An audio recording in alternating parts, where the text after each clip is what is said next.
Let the fun begin!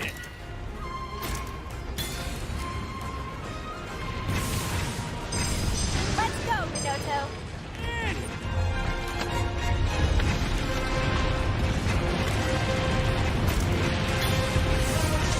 Look out!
These are the last ones!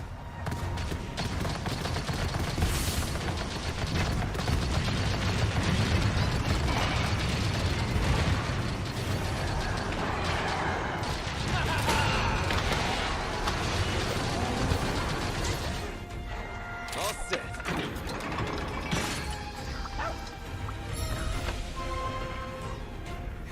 The apex is here! You're in deep trouble!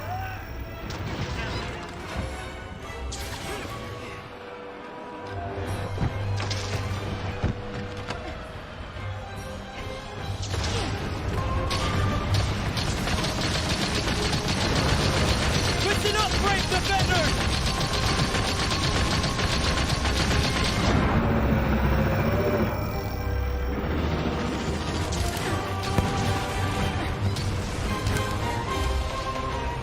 All set! My time to shine! They don't stand a chance!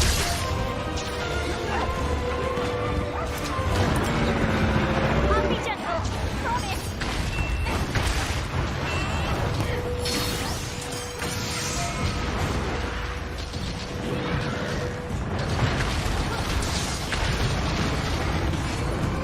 And stay down.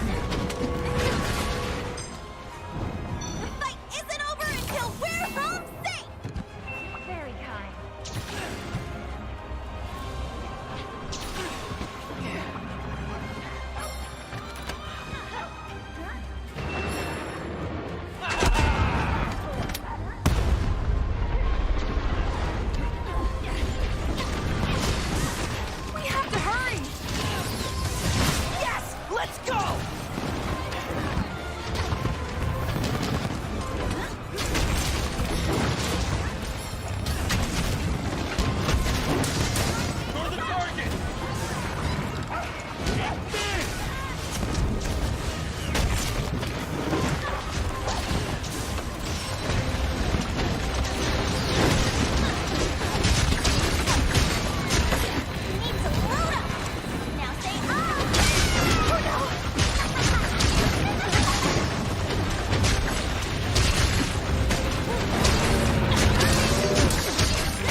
Keep your eyes on the apex!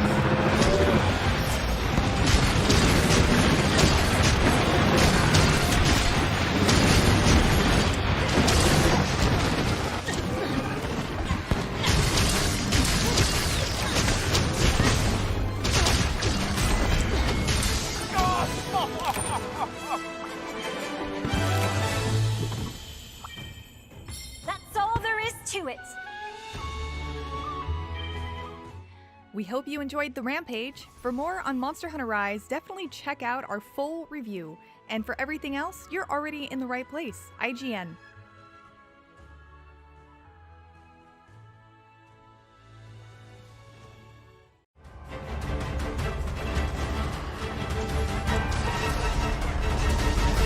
There are endless tutorials and guides already built into Monster Hunter Rise, but even still, seemingly inconsequential information can turn out to be really important down the line. With that in mind, here are 24 things Monster Hunter Rise doesn't tell you that you definitely ought to know about.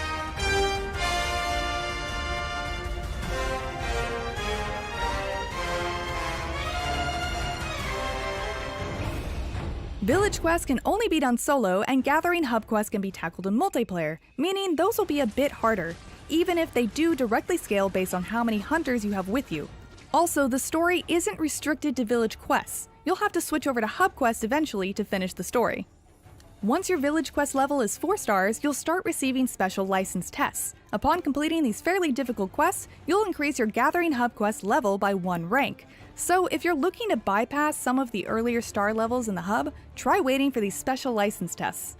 Your hunter rank is tied only to your hub quest progress, but you can join any low rank hub quest from the start of the game and any high rank hub quest once you reach HR 4, even if you haven't unlocked the quest yourself. Someone just has to post it so you can join.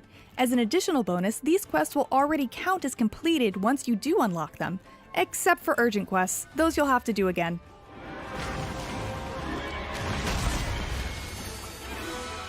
At the end of a hunt, press B to get out of that little cutscene so you can carve that monster and collect things nearby. You can also skip cutscenes in general, even in multiplayer.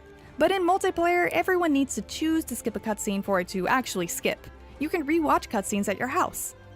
In between hunts, check your map of Kimura Village, fast travel to any place with a chat bubble, and talk to whoever wants to talk to you. You can get free Great Wire Bugs and other items, new optional quests, and more. Also, make sure to check this Kahoot nest in the Buddy Plaza for free stuff in between quests. Dongo always increase max health and stamina and have a chance to grant skills.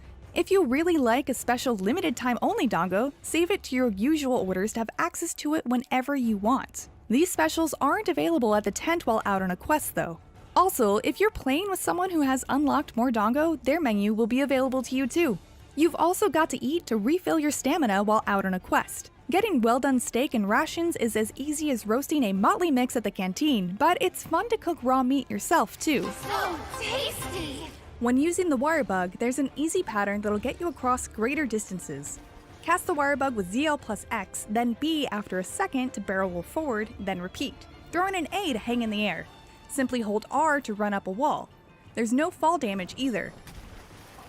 Also, when you get knocked back by a monster, press ZL plus B to immediately recover and automatically sheath your weapon, giving you the chance to quickly down a potion.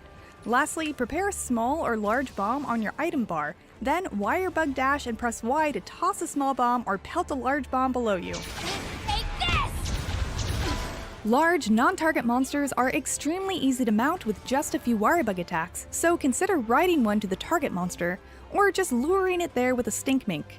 Once riding it, after landing enough hits, you should launch the monster into your target to immediately make it rideable. Then you just ride the target monster and launch it into walls repeatedly for a bunch of damage and a free knockdown. If you've already ridden the target, you most likely won't be able to ride it again anytime soon. It takes quite a long time to build that meter up again, so just perform a mounted Punisher instead. Learned your lesson? You can deal extra damage to an enemy and perform a knockback by timing your Wyvern riding emergency evades just right. Think of it as a parry performed right when an attack would have otherwise hit you. You start out with all 14 weapon types already in your item box, which you can find all over Kimura Village. While there, make an item loadout to easily unload and restock between quests, which you should do every time. Check out the craft list at the box to craft without having to move items to the pouch and make useful stuff like mega potions and armor skin. Then make sure to configure and use your radio menu for commonly used consumables. You can even set to craft from your radio menu. As you hunt monsters, you'll fill out your hunter's notes, which tell you a monster's weaknesses and the best way to get the particular material you're after, whether it's by killing and carving, breaking a certain part, or capturing. You can also find tutorials for each weapon here. Then head to the training area, the best place to practice, experiment, and get to know a weapon, because button mashing just won't cut it for Monster Hunter Rise. Get there by taking the dinghy in the Buddy Plaza, then you'll be able to fast travel there with ease. To shave off a few minutes of each quest, you can capture a monster as soon as this blue icon appears below it, or when your Palico says it's time, by putting down a trap and throwing a few tranq bombs at its face. Though you can learn this if you do the optional tutorial quest. There's another benefit. Capturing some monsters will occasionally unlock new weapon schematics too. Just about everything is more valuable as a crafting component than it's worth to sell, even if it's not apparent now, so gather everything you pass in the field and keep all of your quest rewards. Even golden fry, for example, can be used to make equipment, eventually. The exception, however, is items that are marked as fetches a good price, which you can easily find by auto-sorting your inventory. Sell all that crap as soon as you can. The Argosy's rare finds can be purchased for Komora points and sold for a high price, too. Some items are exclusive to certain locales, like Icium in the Frost Islands and Eroded Husk in the Sandy Plain, so make a specific point to gather from new locations if you haven't been there before. Armor spheres increase armor's defense, but hold on to these until you craft a piece you know you'll want to keep for a while. Basically, just don't use them on your starting gear. Most materials can be picked up by everyone in a party, but some endemic life, like the puppet spiders and whale nard hunting helpers, can only be picked up by one person at a time. However, endemic life, mining nodes, and other materials will respawn over time. The Argosy and Meowcenaries, though extremely vital side activities to keeping your inventory stocked with important items, also serve another purpose. They're the only way to find some exclusive materials that unlock cool and flashy new armor and weapons, which we won't show you here because, spoilers. Your Palicos and Palamutes will learn skills as they level up, but you have to equip them at the buddy board. Though wearing multiple pieces of the same set will grant you a bonus to elemental resistances, it's okay to mix and match. Especially after you reach high rank, you may want to mix different pieces together to find a combo of armor skills that match your playstyle and weapon of choice. For example, Kezu Waist and Legs have Focus and Slugger. Great for hammers and hunting horns, but if you're not fond of the skills on the rest of the set, find something else. As you explore each location, keep an eye out for relic records, also called old messages. There are 60 in total, and it's worth noting that the best way to spot one is on foot. So while riding a Palamute might get you places faster, consider taking the slow route to your next destination to find secrets. Even blunt weapons like hammers need to be sharpened with a whetstone. A dual weapon will bounce, leaving you wide open to attack and deal less damage.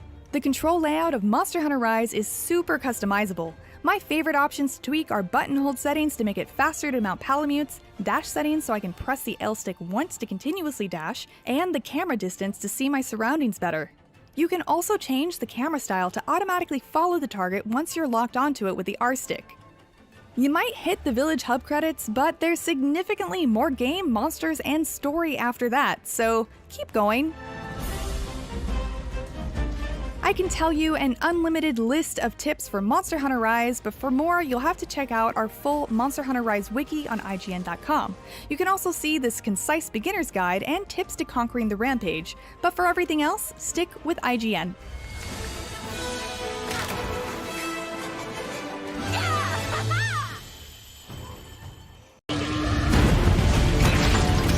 With 14 weapon types on offer, Monster Hunter Rise gives players numerous ways to take down their prey. If you're feeling overwhelmed by choice, here's a closer look at each weapon in the game.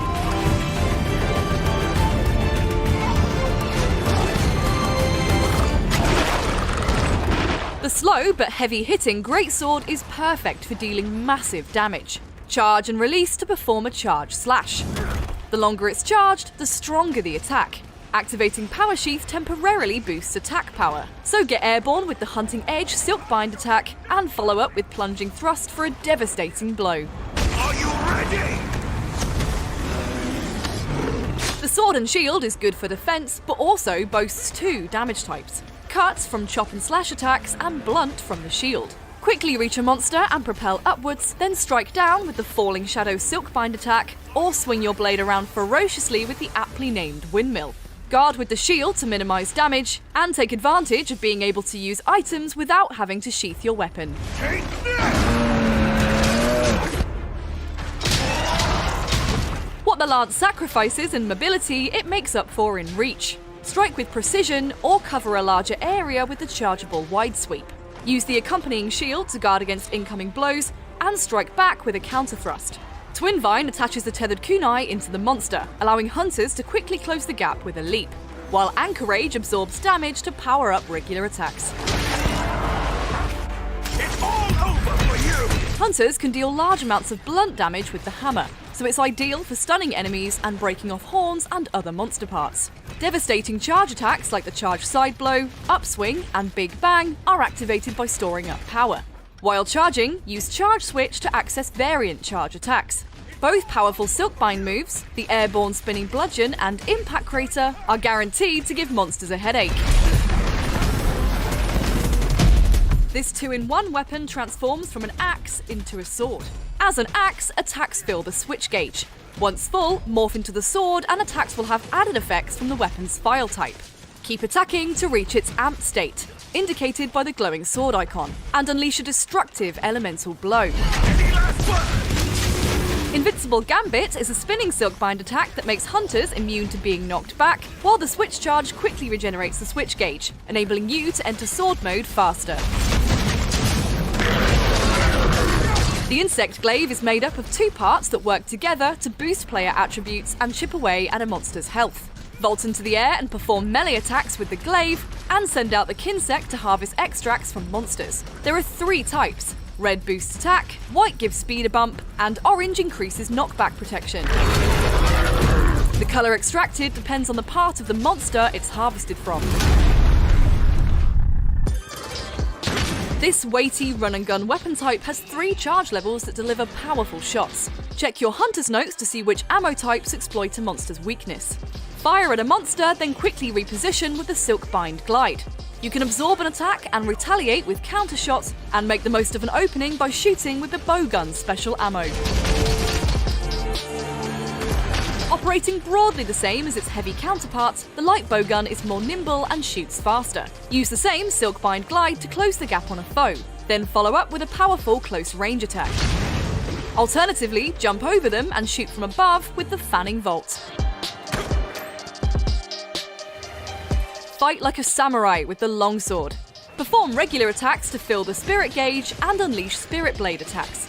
Use special sheath after landing a blow to execute a severing eye slash, or use ice spirit slash to counter. The Silkbind soaring kick can be paired with either the plunging thrust or spirit helm breaker to maximise damage. Take a hit while in serene pose and you'll strike back.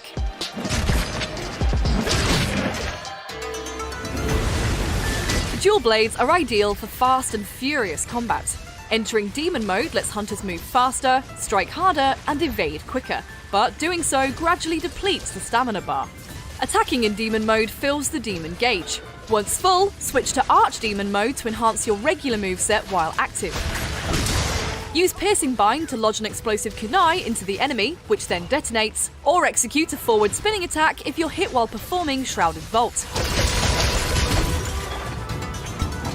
The gun lance is a long-reaching melee weapon and a gun that doesn't rely on your ammo stockpile. Follow up thrusts and slashes with shell attacks like the worm stake cannon or the explosive but slow Wyvern's fire.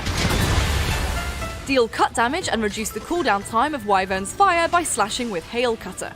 The gun lance dulls quickly, so regenerate weapon sharpness by perfectly timing guard edge when defending an attack. The hunting horn is both a support weapon and a blunt damage powerhouse. Activate melody effects by attacking and playing note combinations to buff you and any nearby allies. Additionally, line up 3 different notes to unleash a magnificent trio, which triggers all melody effects. Once the horn gauge is full, follow up with Infernal Melody to temporarily boost attack power. In addition, the Earthshaker Silkbind stabs a blade into the monster and follows up with a booming sonic attack. while the slide beat initiates a ground-based spin move. Split into two modes, Sword and Shield mode and Axe mode, the Charge Blade is powerful but tough to master. Use sword attacks to build up energy, then use that energy to charge files and perform powerful elemental moves in Axe mode. Performing Elemental Boost improves Axe mode's power, while entering Sword Boost mode stops attacks deflecting. Use the Morphing Advanced Silkbind attack to switch between modes smoothly. The bow excels at ranged combat, letting hunters fire off arrows quickly, or pull and hold the drawstring to charge shots. Use Arc Shot to buff allies, Focus Shot to evade and quickly recover stamina, or the Herculean Draw to increase attack power for a short time. You can also apply coatings to arrows to add effects and make the most of a monster's weakness. All of these weapons are stashed in your item box at Kimura Village when the game begins. If you're about to embark on your first hunt and want some useful tips, check out our beginner's guide to hunting monsters here on IGN. Are you ready? It's all over for you!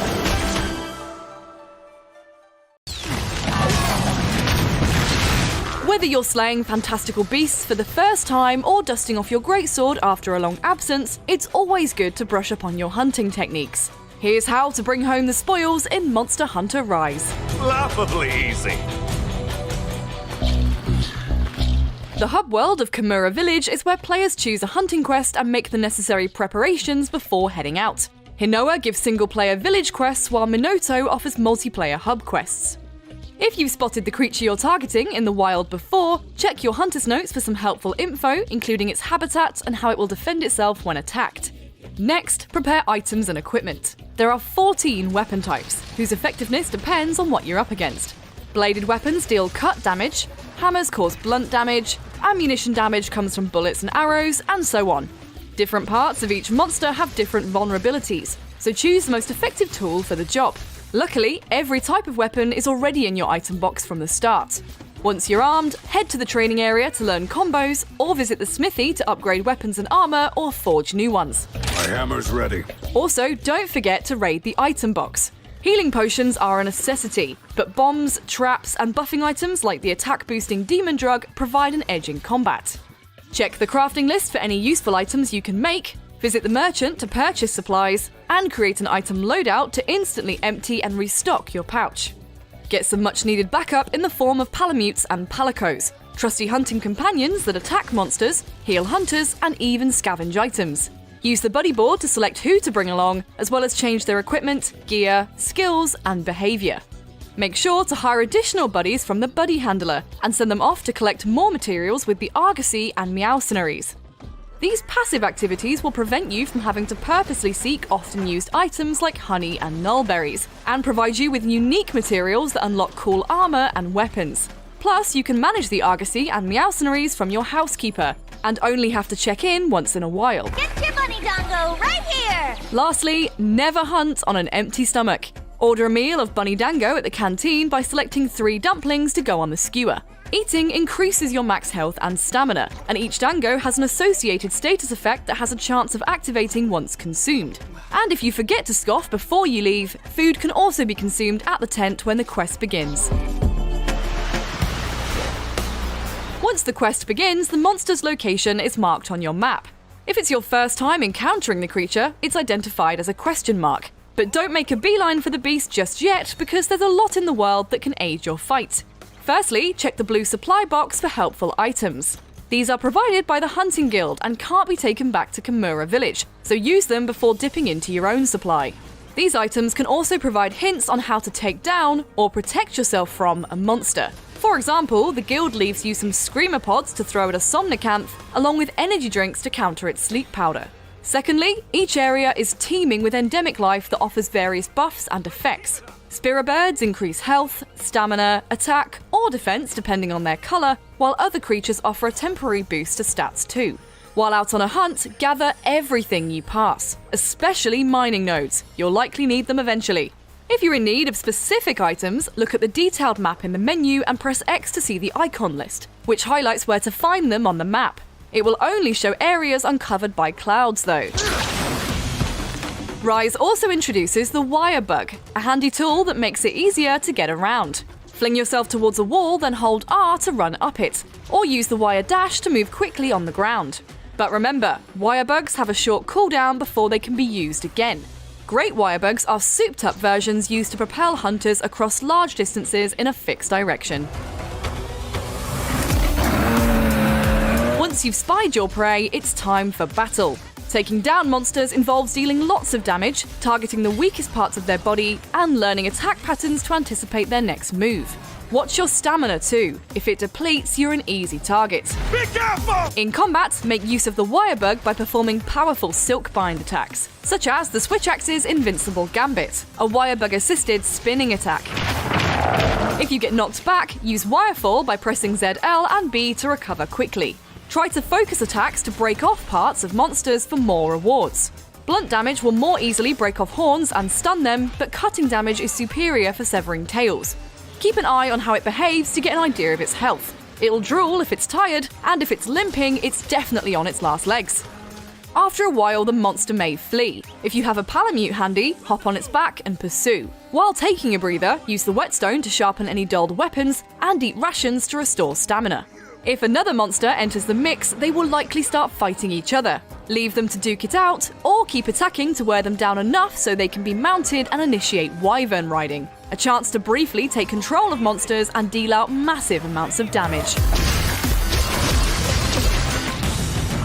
Once the monster is down, it's time to carve off your rewards, which are often valuable materials used to forge new weapons and armour at the smithy back in Kimura village. Crafting more powerful equipment is essential to progressing and fighting tougher beasts. If you have your eye on a more particular weapon, hunt the required creatures to bag the resources to make it. Now you've got yourself some new gear, it's time to get back on the hunt. Accept a new quest, fill your belly with dangos, and head out into the wild once more.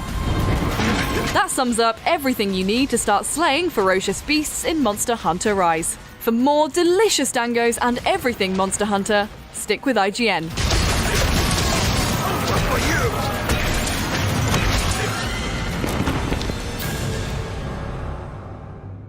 Oh wow. Okay, this is much more dinosaur-like. We chopped its tail off. Oh, that's brutal. Hi, my name's Joe. I'm a PhD student researching dinosaurs at the Natural History Museum, and I'm about to watch a video about the monsters in Monster Hunter Rise.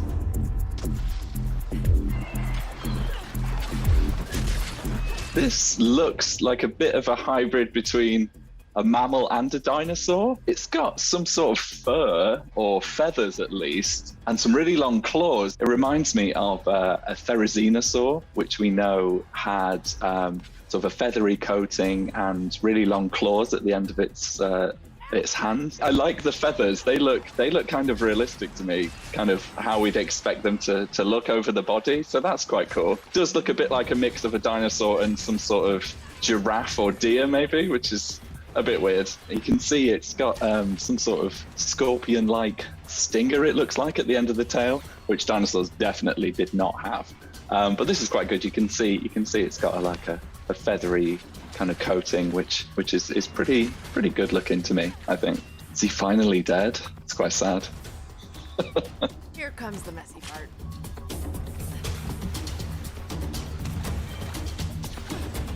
Now this is something completely different. Wow, okay. So first of all, it kind of looks more like modern lizards, so like an iguana or an alligator, something like that. The main difference between those and dinosaurs is that the alligators and the lizards kind of have their arms out to the side when they're walking, and dinosaurs would always have them underneath. That's the main difference there. I do like the kind of spikes that are all over its body. That'd be quite a good defensive measure, I guess, if you've got someone hacking at you with a sword. I'm not sure what these kind of growths are all over its body, but maybe I'll find out.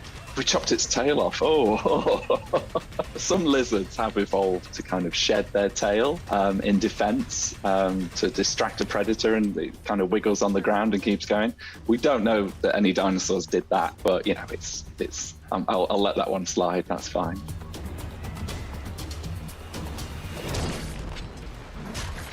Oh wow. Okay, this is much more dinosaur-like. It definitely bears some resemblance to some dinosaurs that we know. We know a lot of the dinosaurs especially this kind, were mostly covered in feathers, and we keep finding more and more feathered dinosaurs. So that's pretty accurate, and it definitely looks like it's got some for display, some for maybe gliding, things like that. But its head kind of looks like a dodo, so that's interesting. We'll see how that turns out. Yeah, this is definitely the most actual dinosaur-like so far. Oh, apart from that, maybe. I really like the sound he's making as well. It kind of does make you feel like it's some sort of real creature. And the way he moves as well is really dinosaur-like. That's really good. The legs being like underneath their body, directly underneath, and he's moving in the way we'd expect kind of a Velociraptor, Utah Raptor kind of large predator to move, which is really cool. I mean, he's not having a good time, but I can definitely see the inspiration that they've taken from some real life dinosaurs there. We think with the kind of theropod predator dinosaurs like this, they'd probably have feathers all over their body instead of kind of wisps here and there. So that's the only thing I'd maybe nitpick on there, but no, he's pretty cool. So his wrists, there's a famous scene in Jurassic Park, which I'm sure everyone knows, where the Velociraptors open the kitchen doors using their hands because they're so intelligent. But in reality, they couldn't twist their wrist that way. We always say that they were handshakers, not wavers. So the fact that he's holding his hands like out in front of him like that, ready to grasp, is really actually quite accurate. That's really cool.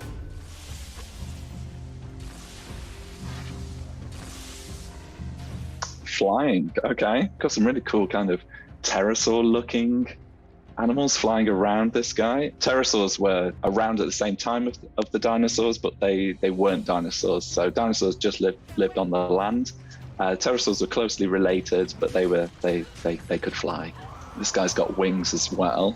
In terms of if he's kind of modeled off of the sort of pterosaur type of animal, he's definitely a lot chunkier than we'd expect a pterosaur to be. They obviously had to fly, so their bones were really light and hollow, kind of like in the same way that birds are. But yeah, he's pretty thick and chunky, so I don't know how well he'd be able to fly.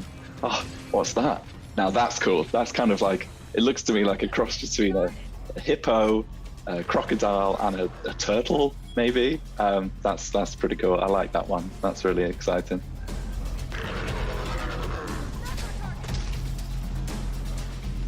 Oh, it's this guy again. I liked him. So this is pretty cool. Like I said before, a bit like a hippo crossed with a turtle, crossed with an alligator. It certainly looks more alligator reptile-like than dinosaur-like, but that's fine. We'll see what happens. It looks like a duck-billed platypus when it's running towards us as well. He's covered in moss or something, so I guess he's partially aquatic at least. His face is definitely hippo-like. There's a bit of a mix between mammals and, oh, now he looks like a frog with this. Oh, okay. Yeah, the way he moves is definitely more alligator crocodile type with the legs out at the side like that.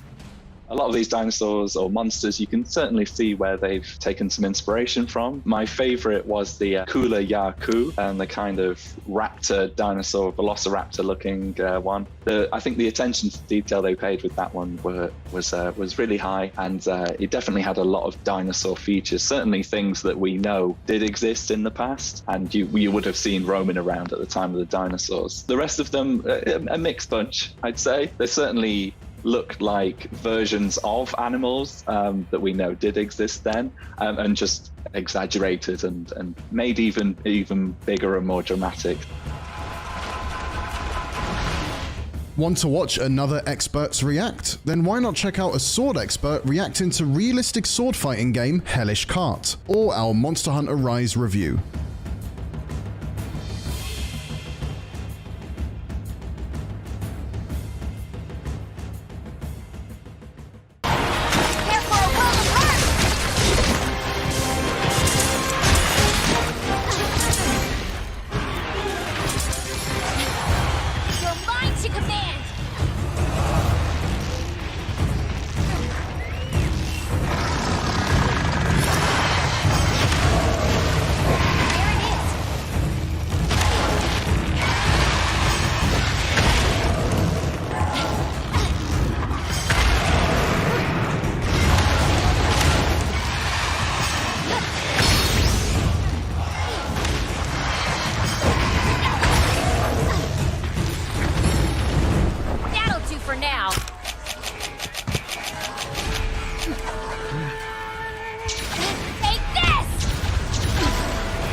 Be careful.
to good use.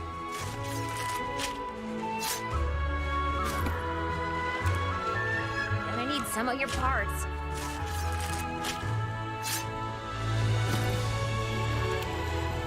Nothing personal.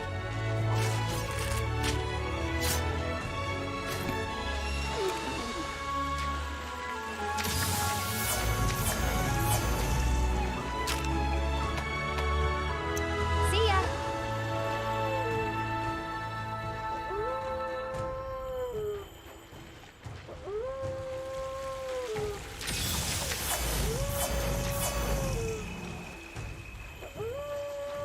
Good job, buddy.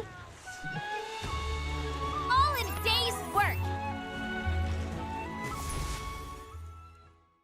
Oh, he's going to sleep. He's going to sleep. Stop attacking. Oh, Oh, never mind. Why am I even here? okay, so today I'm here with Casey. Would you call yourself a pro at Monster Hunter? I would call myself a veteran expert who has 15 years of experience and has a lot of experience teaching people how to play and enjoy Monster Hunter. We're fighting Magnamalo today, right? Yes, I'd say Magnamalo is probably the first difficult challenge in Monster Hunter Rise. This is my first Monster Hunter game, so I'm very curious how to take it to the next level. And it looks like these poses are definitely a way to start. How do I do it? Like this. Yeah. Oh, you did it. There we go.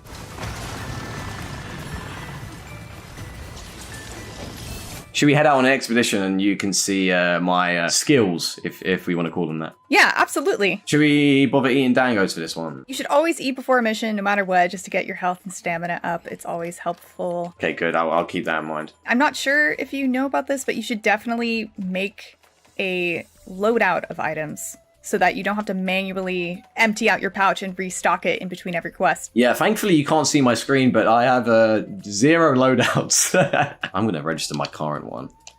Yeah, let's go. What would you like to see? So my normal approach would be to grab a couple of these speary birds, you know, to get me boosted. When I play these maps more, I start to know where the speary birds are, especially the ones right at the beginning. So I know that there was a couple up here. So are they always in the same location, or do they like kind of move around? So they are in the same location, and there is actually something that you can change about your map. If you hold your minus button, you can bring up the map, and then you can see where they all are. Oh, wait, you can see where the spear birds are on the map? If you bring up your map and then press R, you can see the perma buffers, and those are the spirit birds. And if you're looking for something completely specific, you can press X and then select exactly what you're looking for. This has blown my mind. I have not used this screen at all. So you can actually go to your options and go to your game settings and then go to your HUD map type. And if you change it to detailed map, then whatever you leave on your map, you can then see it. And you just have to hold the L bumper to make the map big again. Holy moly, this has changed the game. Just wait till we start fighting a monster and then it's gonna get embarrassing for me how little I know. I've heard that you should be trying to like hit like the tail off, or you should be trying to break parts off of the monster. Yes. Okay. I used a Thunder Beetle on the Kuliraku, and the Thunder Beetle actually makes it easier to stun it. So if it has Thunder Blight, you should aim at its head. Oh, and then I just wrote it. I think I want to ride it to the Puke and fight it. So would you say that's the best thing to do, is once you find a monster, try and find another monster to fight it so you can get damage off both, I guess? Yeah, so I tried to launch it into a wall once or twice, and then on the third time, launch it into the other monster so I can continue doing damage to the target monster. And like, we don't really have a target monster right now because it's an expedition, but let's just say we're trying to kill Kuliraku. Yeah. Okay. So yeah, we'll just attack him until he kind of runs away. I'm thinking maybe we'll be able to kill it right now because there's a blue icon on the map actually. It's actually capturable, so let's see if I can do that. We just got it. Oh, nice! Let's head back. I actually want to show you some stuff around the village as well and talk through your strategy with the longsword before we go and take on Magmello. Cool. All right, that sounds good to me. Would you meet me in the Buddy Plaza? Buddy Plaza. Okay, I'm going to teleport there. So if you follow me over to behind this tree. Oh, yeah? And then climb up it. Okay, I've never been here before. There's a Kahoot nest. Oh, you can just get free stuff from here? Yeah, so come every 3 quests and you'll get like a full amount of stuff there, but you can get a whole bunch of different stuff. You can get trap tools, you can get wet fishes, you can get Lagnia apples like you just did, you can also get steel, silver, and maybe gold eggs. I haven't personally got one of those, but those are things that you can sell from your box, because I know a lot of people have a lot of trouble with making money in Monster Hunter when they start making the equipment. So you just saw me fight the Kulu again. These monster names are they're just made up words. Yeah, this is a different language right now. Okay, so the Kulu... This thing I'm looking at on my screen, we just fought that and killed one. You saw me do that in action. Do you have any particular tips for me and my longsword? Yes, I do. So I'm just to preface this with that, I am not a longsword master. I just know the basics of how longswords work. How much do you pay attention to your gauge that's up there next to your sharpness that looks like a longsword? I look at that when I remember, which is probably about 3 times a quest. Basically, the main goal of using a longsword to get the most damage out of it is to get that up to red. You want to keep your internal gauge rising so that you can do your foresight slash to avoid attacks when needed. And then you also want to keep your main gauge up by doing either the Silkbind Sakura slash, which is a switch skill you unlock very early in the game, or by completing your Spirit Blade combo with the round slashes. I've not been using the foresight slash at all, so that's something I definitely need to incorporate. What do you reckon? Do you think I'm ready for Magnum Arlo? Let me look at your armor.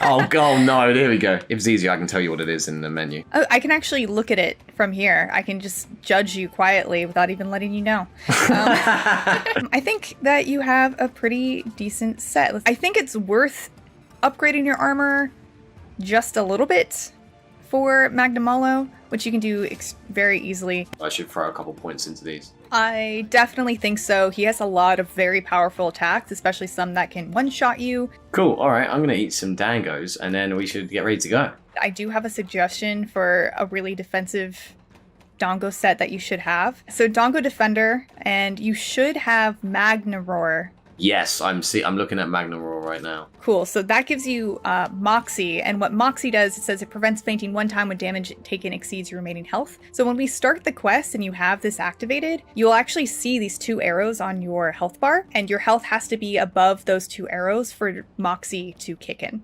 And then the last one, if you think you're going to be using a lot of potions, Dango Medic is useful. There are a couple of other ones that I'm not sure if you have. Right now I'm stealing all your dangos. That's right. If you're playing in a hub with someone who has more Dango than you do, you actually have access to all of their stuff too. Yeah, I'm right now, this is the full menu. I'm not going to see these dango for a long time, so I'm going to eat as many as I can. Now you just got to post the quest. Oh, you left without me. Oh no. But that's okay, because I can still join it. I just have to wait for you to see the cutscene. Thank goodness. I was going to say, I did not want to fight Magnum Arlo on my own. Yeah, let's definitely collect some spirit birds before going after Magnum Arlo, because he is quite fearsome. Or making like a trail for me of spirit birds. Oh my goodness. What am I even talking about?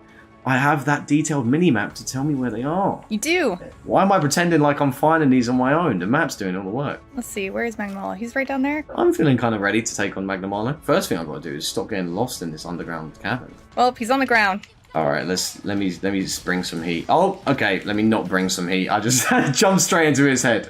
Okay, let me, I presume a similar thing, I should try and go for his tail. Yes. There's this one swipe that he does on the ground that is like really long, so you actually want to roll towards it.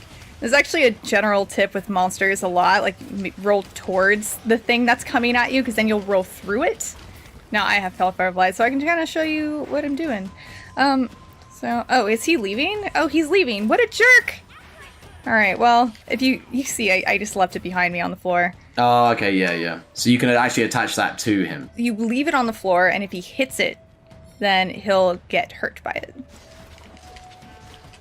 Alright, he's going to sleep. He's going to sleep. Stop attacking. Oh! Never mind. Oh my goodness, okay. When a monster goes to sleep, you should bomb it. I see, okay, that's when you start using the items. Yeah, because when a monster is asleep, the next attack dealt to it actually does even more damage to it than normal. Oh, okay, I didn't know that. Alright, there we go. Okay, I'm gonna keep slashing his tail. That, as a longsword player, that is probably what I should be doing.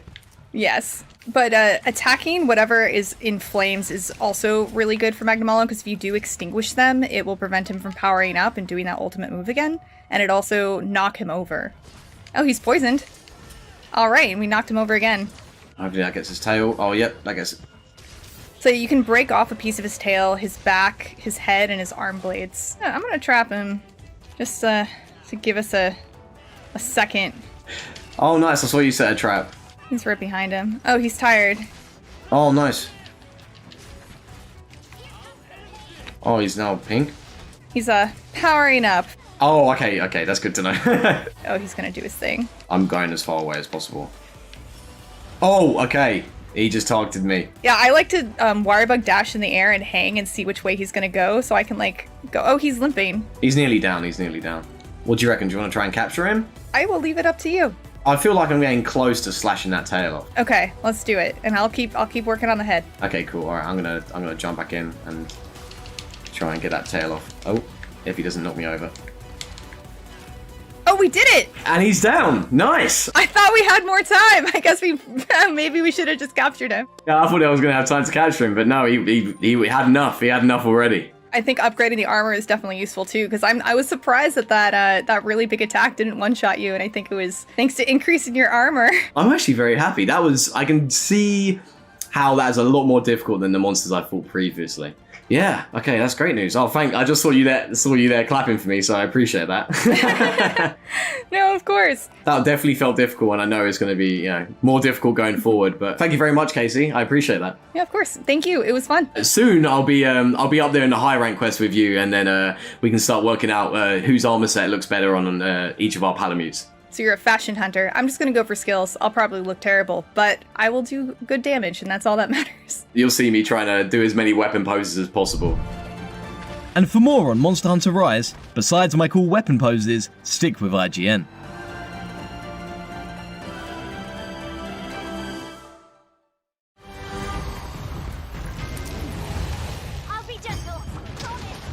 There's nothing quite like using a fire-breathing T-Rex to beat the crap out of a dragon to recapture that childhood joy of smashing action figures together. In a series built on exciting moments, it's impressive that Monster Hunter Rise still manages to surprise and delight with things like this. At the same time, its progression can feel a little flatter than that of Monster Hunter World at their launches, making it feel more like a foundation waiting to be built upon for now. But after spending dozens of hours getting used to Rise's wonderfully enhanced mobility and faster pace, it's going to be hard to ever go back to the way things were before.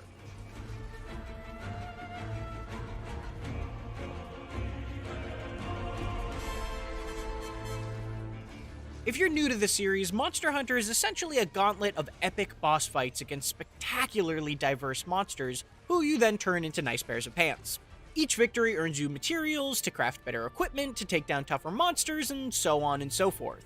Success relies on a healthy balance of preparation and skill, and it's kept fresh by the combination of 14 radically different weapon types, the strategic puzzle of breaking specific parts of a monster, and the intoxicating allure of that next piece of gear.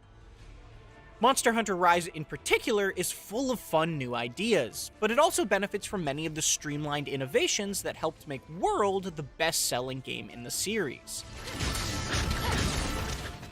Things like load-free maps and using items while moving feel vital after having now spent hundreds of hours with them.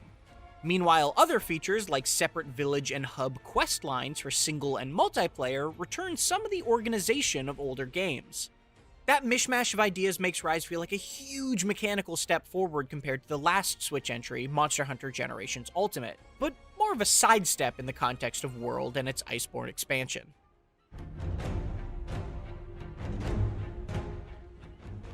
That said, Rise literally takes a massive leap forward of its own by introducing the Wire Bug. This recharging resource lets you scale mountains, cover vast distances, and use special Silkbind moves unique to each weapon.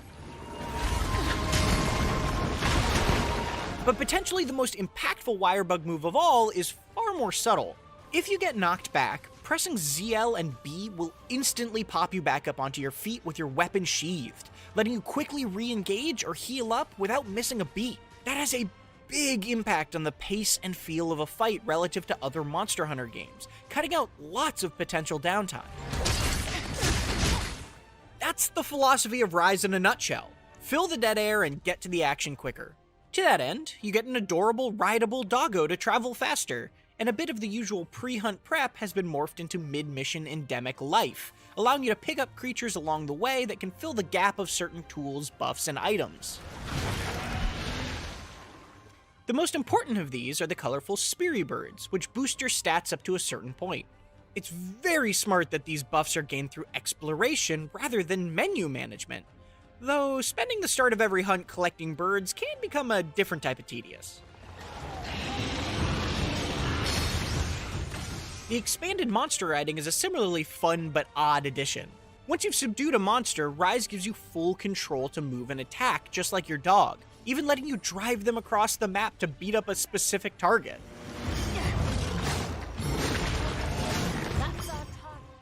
It really is a blast, but it's also weirdly easy to trigger. That means the other monsters are now basically just tools to be used, not much different than the tiny endemic life pickups. That Rajang I used to fear is little more than a club to be wielded in Rise, which is certainly entertaining, but I don't think even the notorious Devil Joe's chaotic interruptions would be as impactful here if it were in this game.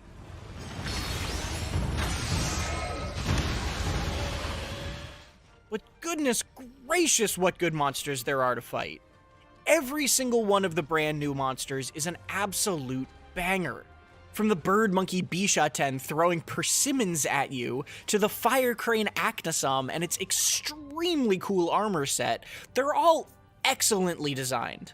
The wide variety immediately available is impressive too, offering a lot of choice fairly quickly. Of course, the small drawback of that approach is Rise also peaks quicker, leaving the second half of its progression a little less surprising. The good news is that once you reach high rank in the hub, these fights are made fresh again by introducing new moves and more aggressive behaviors. That's not a new trick to the Monster Hunter series, but it is one of its most important. Rise's funkiest new addition is its Rampage hunts, which have you set up defenses to protect against waves of monsters like a tower defense game. It's a fun novelty, reminiscent of past siege fights like Kolve Teroth, but with more control and against significantly weaker monsters. Playing with a party makes the multitasking madness more satisfying too. One person can man a turret, while another places defenses, and a third works to reduce the cooldown on powerful super weapons like this. Rampages are undoubtedly amusing, but the fact that they never change a whole lot strategically does cause them to wear a little thin. The few Apex monsters that cap off some high-rank rampages are the real return draw, but eventually I just wished I could fight those without the tower defense preamble. That said, Rampage rewards do unlock some cool customization. Weapons have specific skills you can use Rampage-exclusive tickets to enable for extra bonuses, and there's even a distinct Rampage weapon of each type that acts as a sort of blank slate to modify to your liking. Couple that with the new switch skills that let each weapon swap specific moves to alter their combos, and Rise introduces a welcome dose of playstyle control from past Monster Hunters that World streamlined away. It's a shame then that Rise lacks any sort of endgame to really push the limits of all that choice. It took me just under 50 hours to see basically everything there is to see.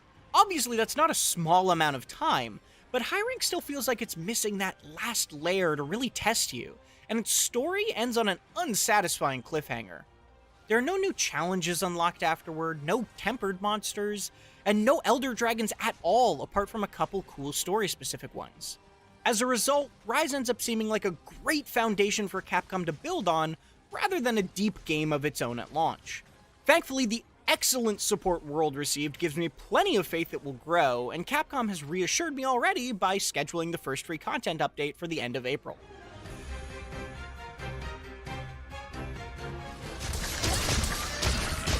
Monster Hunter Rise mixes classic ideas with some of World's best improvements, alongside clever new mechanics and fantastic monsters of its own. Not all of those ideas are slam dunks, but they are all fun, especially the mobility wire bugs bring to every fight, which is so great I never want to give them up. The post-launch content updates Capcom is teasing can't come soon enough, but Rise is still already a thrilling step forward toward the new normal World so boldly introduced. For more Monster Hunter Rise, be sure to read my full written review on IGN.com, or watch an Apex Arzuros rampage. And for everything else, keep it right here on IGN. Coming. Yeah!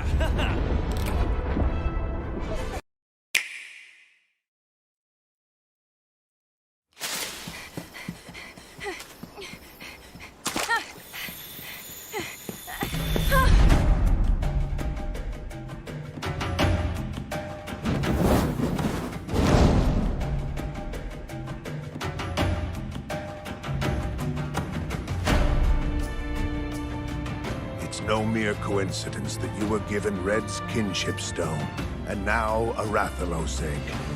This is destiny. I'm so glad you're still alive. I thought I'd never see you again.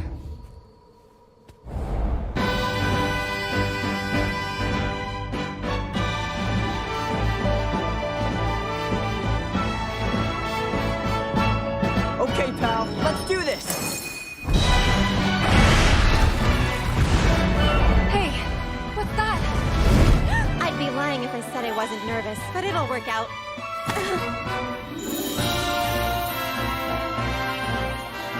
Red? Moon's blessing emerge. Quick, hurry! We don't know if it's the right monster. Our mission is to see if it truly has catastrophic power. Rathalos are disappearing from their natural habitats. Angela?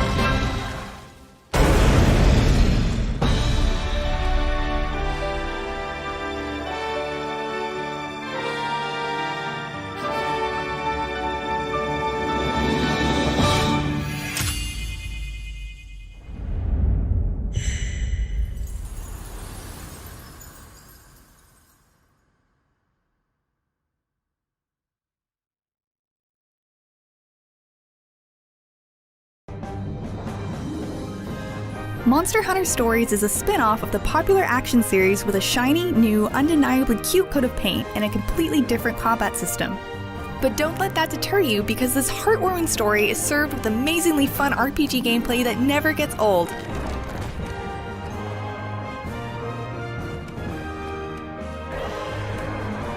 With a rock, paper, scissors basic attack system, skills to choose from, combos to activate, a variety of quick-time events, and a special kinship gauge to fill, there's a lot going on in each turn-based battle. Fights against up to 3 enemies or one really big boss remain engaging, and that's not even considering the thought that goes into choosing your companion monster, or monstie, based on its elemental strengths and weaknesses. There are lots of tiny rewards, like activating a double attack or landing a perfectly timed special kinship ability as a final blow. Animations can drag a bit, but to keep things at a fast pace, literally, you can up the animation speed by 3 times its usual rate. Monster Hunter Stories is a beautiful 3DS game, but I did spot somewhat jarring texture loading issues when exploring outside of battle and in towns. Monster Hunter Stories is much, much more than its battling system though. There are materials to gather, weapons and armor to forge, and most importantly, more than 100 monster eggs to steal, hatch, and raise in your own customized way. It's a daunting but delightful task. Every time I searched for a high-quality egg or hatched a monstie, I got the rush usually reserved for opening a pack of Pokemon cards. But even if I hatched a duplicate monstie or one I would never use, the effort was never wasted because of the right of channeling. This great customization system lets you pass one monstie's genes to another, so you can get fascinatingly creative with them. Want a Rathalos with Kezu's Thunder Breath? You can do it. You can do anything as long as you find the ingredients to accomplish it, and you never know what sort of useful gene you can uncover in the monsties you hatch. With so many things to see, do, and discover, I found myself accidentally grinding, not because I needed to progress, but because it was fun. This innate urge to explore not only rewarded me with necessary XP, but also with new monsties and crafting materials. It doesn't sound like anything extraordinary, but all of these rewards mean that any outing into the field will result in at least something to show for it, well beyond just a level or 2. Monster Hunter Stories does suffer from a just barely challenging enough story mode, which goes on for around 50 hours. It's a small problem that's made more prominent by the lack of any scary consequences of dying, except when carrying an egg, which causes you to lose it. There is, however, real challenge in the collection of monsties and in the increasingly difficult endgame trials, the Tower of Illusion and Labyrinth of Ordeals. There's also a tournament to compete in which mirrors how PvP works. Yeah, there's PvP. I'm so curious to see what kind of monsters other players create. Though the solid gameplay is definitely a main selling point, Monster Hunter Story's namesake, its story, isn't something to overlook either. The story may be a bit fluffy and the dialogue occasionally gimmicky, but it also managed to elicit genuine surprise and emotion. Seriously, I teared up at the end, but then again I'm a sucker for heartfelt kids media, just like Pokemon. I absolutely thoroughly enjoyed my 53 hours with Monster Hunter Story so far. It effectively eliminated the oh-so-common RPG grind, implemented a novel turn-based battle system, and sincerely surprised me with a seemingly limitless customizability. Though wrapped in a pleasant sugary coating, Monster Hunter Stories did all of this while retaining the spirit of the Monster Hunter world with some small yet enjoyable nods to fans. I really can't wait to dive back into the endgame and hatch myself a Kieran. For more Monster Hunter, check out all of the Amiibo unlockables, 14 minutes of Monster Hunter World gameplay, and the Monster Hunter Generations review. And for everything else, stick with IGN. So tasty!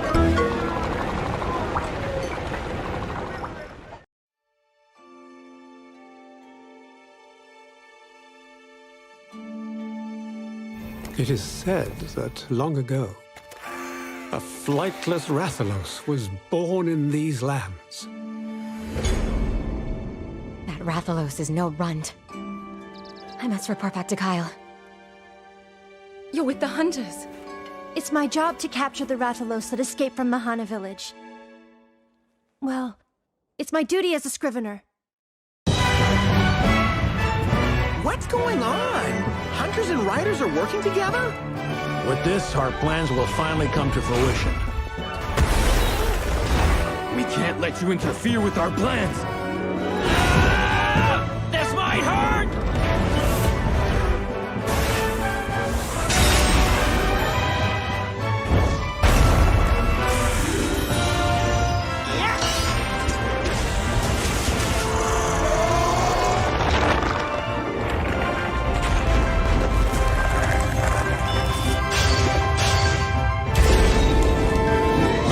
That Rathalos get up to any funny business at all, I'm gonna put an end to this.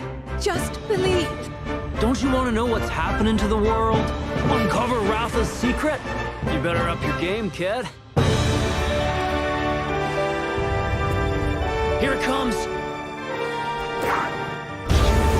The wings of ruin. No!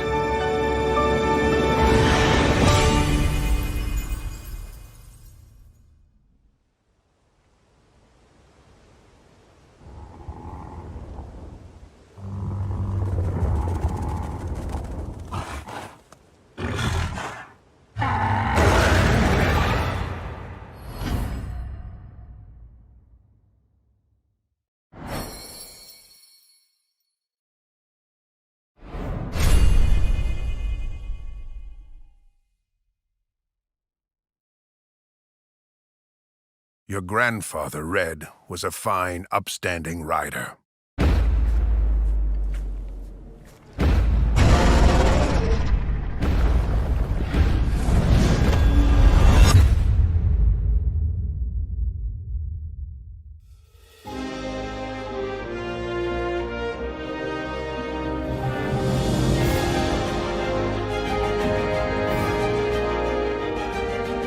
All riders have to strike out on their own someday.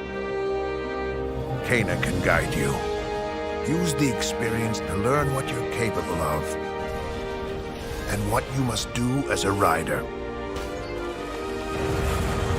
This'll put you out of commission.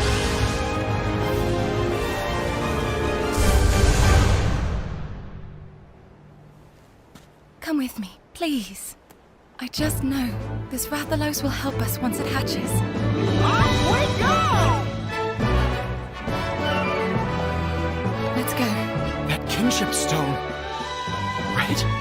Some even say it was such a monster that laid waste to the village that once stood on this site. I've never seen anything like this. So you're saying that inside this egg,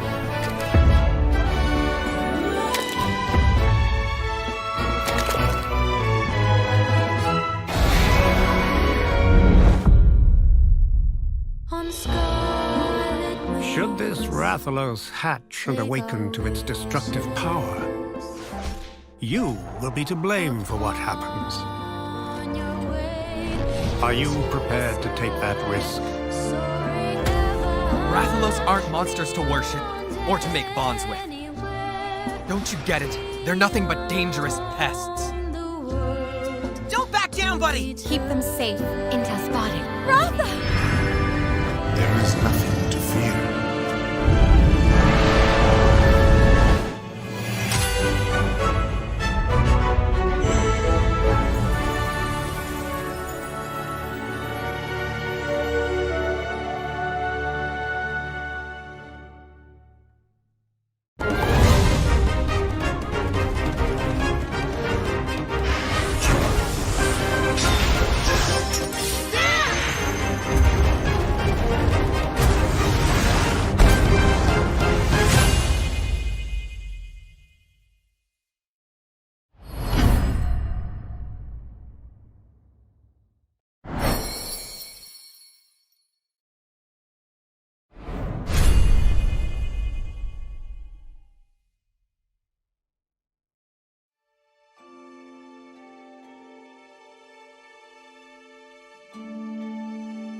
It is said that long ago, a flightless Rathalos was born in these lands.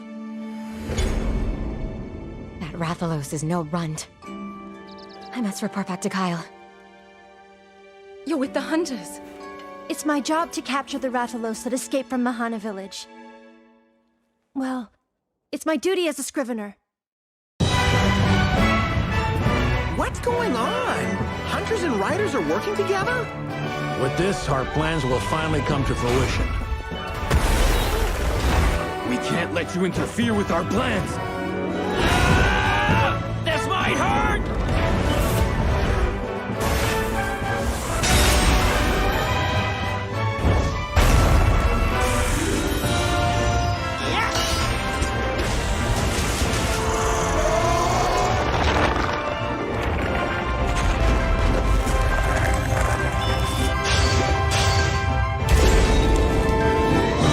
That Rathalos get up to any funny business at all, I'm gonna put an end to this. Just believe. Don't you want to know what's happening to the world? Uncover Ratha's secret? You better up your game, kid. Here it comes. The wings of ruin. No!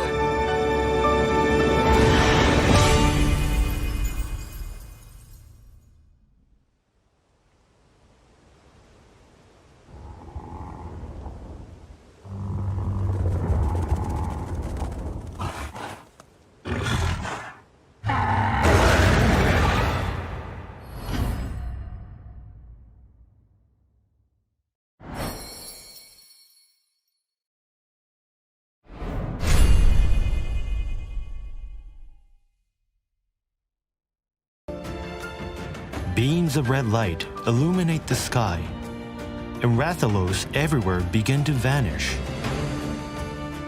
What could this all mean? Hoping to follow in the footsteps of your grandfather Red, you begin your journey as a rider. You meet Anna, a Wyverian girl who once knew Red. It's almost as if Guardian Ratha has orchestrated your fateful meeting in the sacred grounds. First, you're entrusted with Red's kinship stone, and then an egg from Guardian Ratha. Rathalos will guide you. Red's words live on as you embark on your adventure.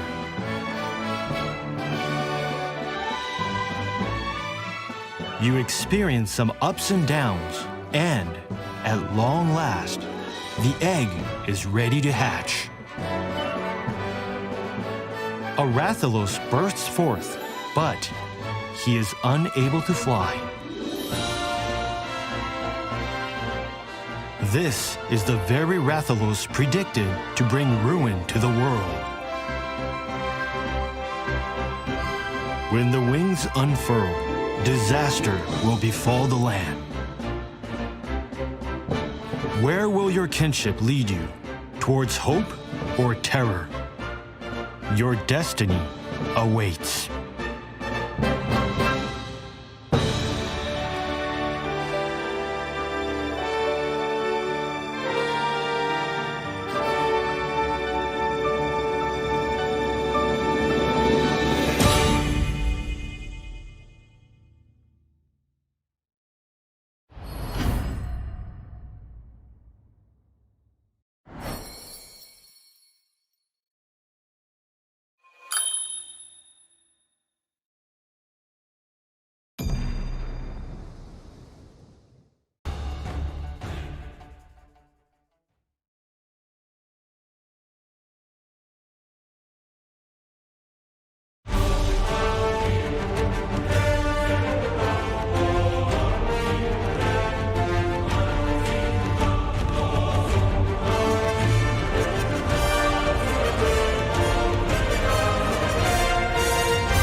Hi everyone, I'm Ryozo Tsujimoto, producer on the Monster Hunter series.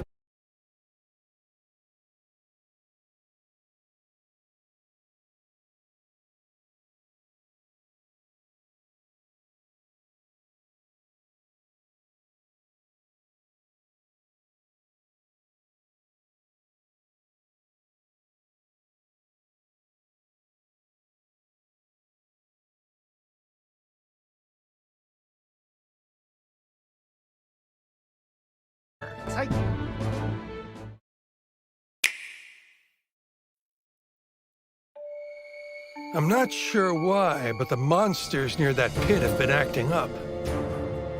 The strange light from the pits is what's enraging monsters. At least, that's the Guild's theory. Light that makes monsters mad. It seems to be happening all around.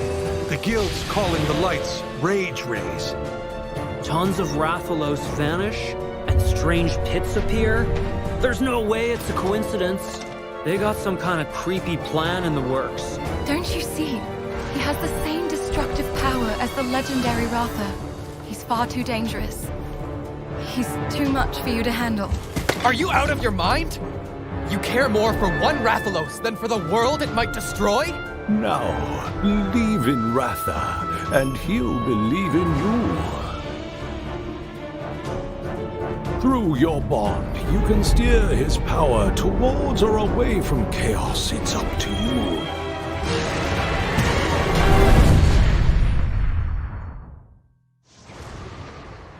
Okay, Frostbang! Now!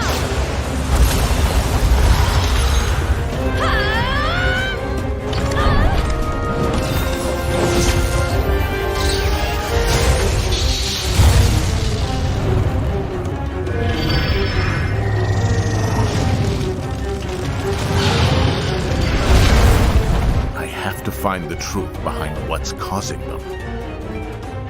Ruin is coming to our world. The village is in danger! I won't let this happen!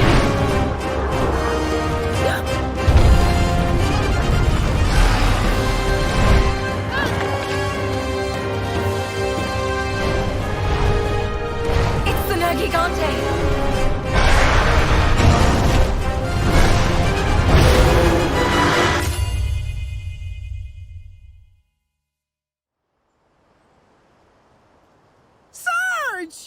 Meow-de-doo, partner! You know him, Naviru?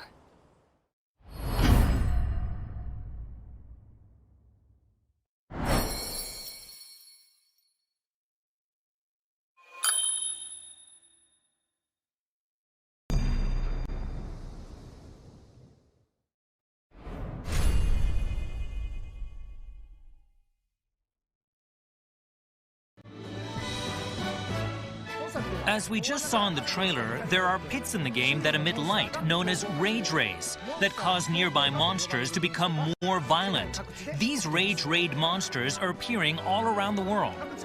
So far, we've seen the mass disappearance of Rathalos, monsters losing control because of light from pits, and the birth of Raised Wing Ratha.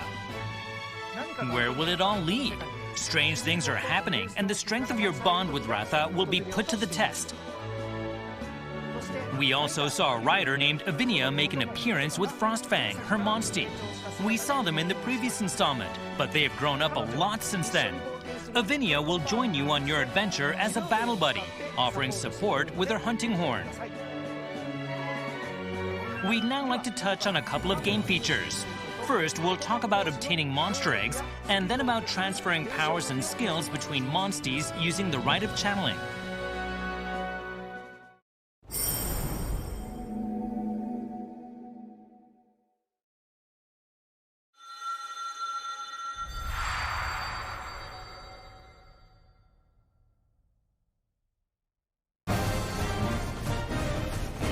Eggs can be found in the deepest part of monster dens that randomly appear in the field.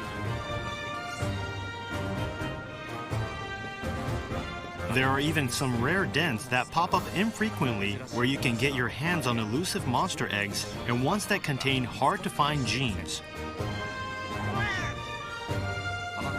Bring an egg back to the stables and hatch it to get a new monstie for your adventure.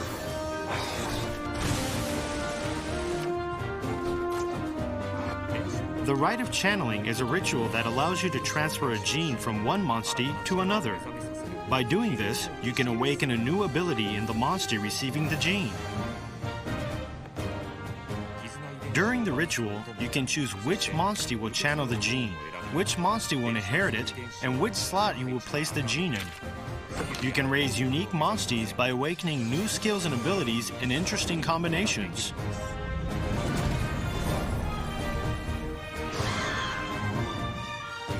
Each monstie possesses a variety of genes.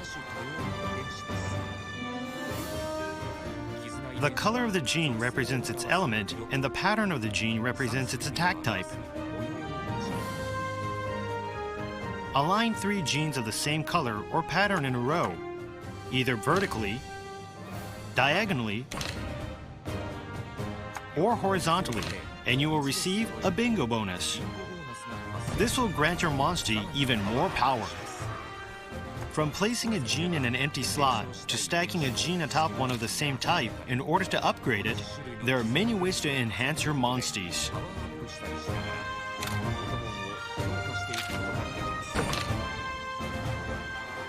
By transferring Yon Kutku's Fireball gene to a Lagombi, you can give the Lagombi the ability to manipulate fire that it would never have naturally. Or, if you transfer genes from a Glavenus, Gameth, Mizutsune, and Astalos to an Orzuros, the Orzuros will be able to use the skills of the Fated Four from Monster Hunter Generations.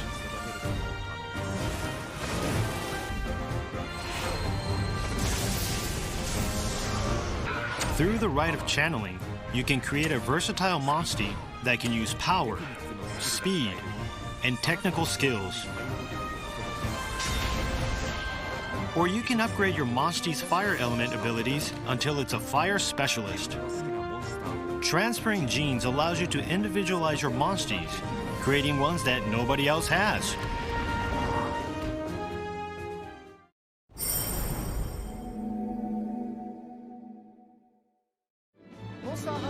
Monster Hunter Stories 2 Wings of Ruin will be released worldwide on July 9th, 2021.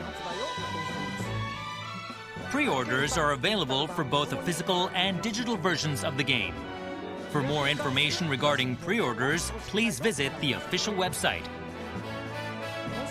So that's the latest news about Monster Hunter Stories 2 Wings of Ruin. We hope you're looking forward to its release. More info will be on the way soon, so stay tuned.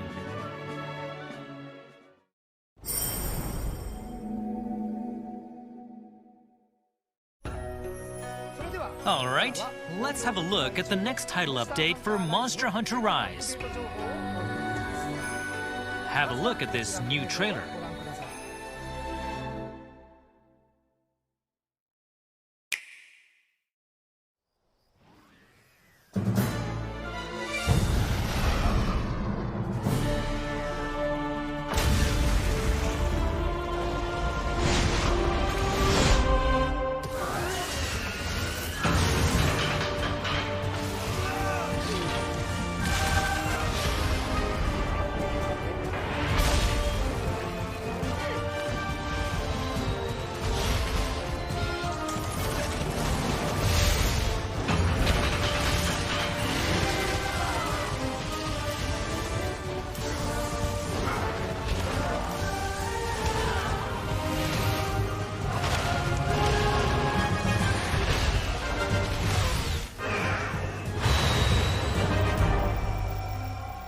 I am Storm incarnate.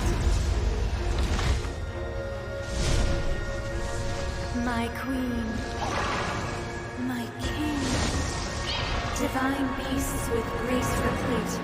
Finally the twain shall meet.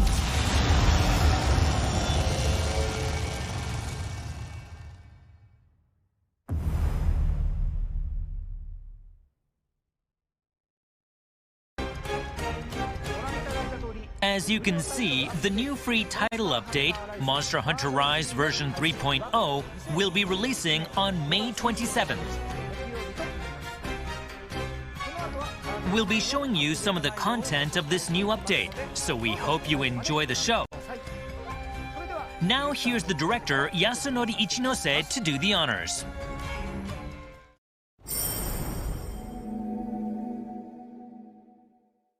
Hello everyone, I'm Yasunori Ichinose, the director on Monster Hunter Rise.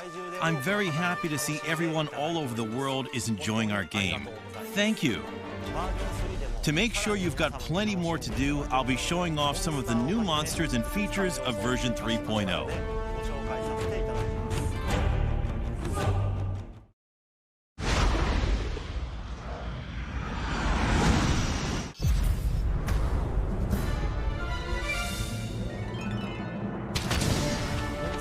First up is a new variant of Valstrax, the flagship monster from Monster Hunter Generations Ultimate. It is known as Crimson Glow Valstrax, a mysterious elder dragon that can freely fly through the sky by changing the shape of its wings, allowing it to survive at unusually high altitudes.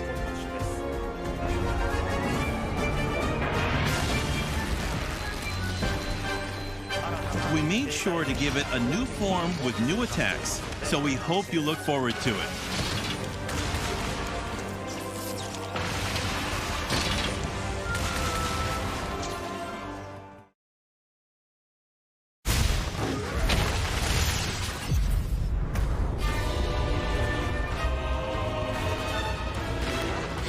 We're introducing a new Apex monster, Apex Zinogre.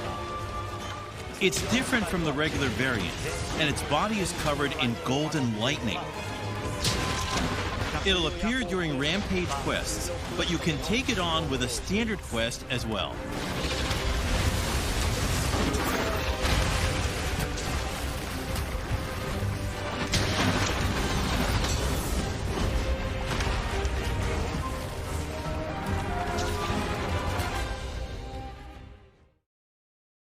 I am Storm incarnate.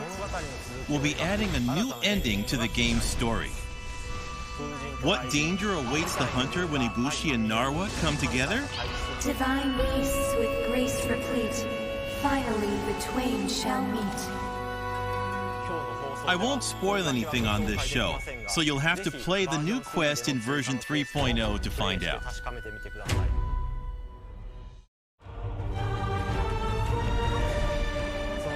The update will also contain the following features.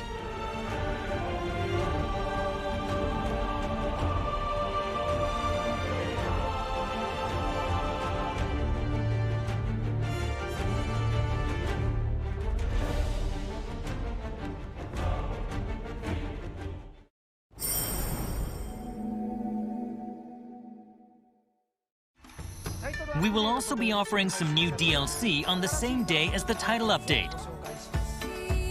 Yomogi reporting for duty. I'm gonna turn you into a doggo. That's my buddy. Buddies lend me strength.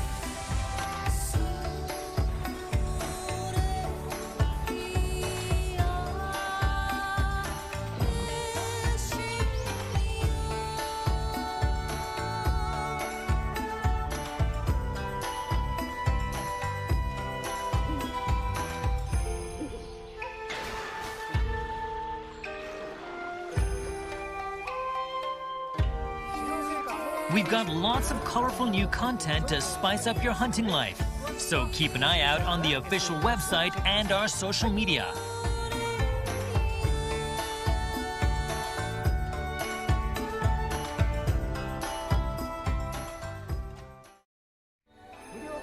That's all about Free Title Update version 3.0 for now. Now let's have a look at the roadmap for upcoming updates.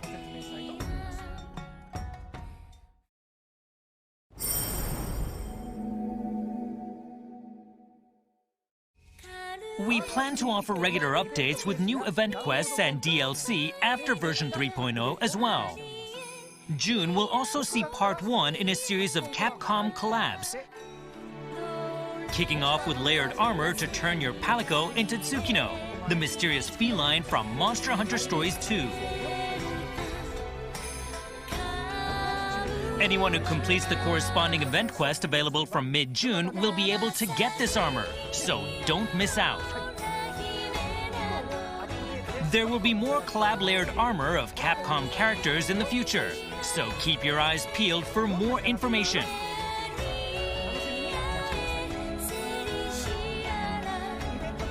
We will have more to share with you on the updates and event quest schedule at a later date, so stay tuned. We hope you look forward to what's coming to Monster Hunter Rise in the future.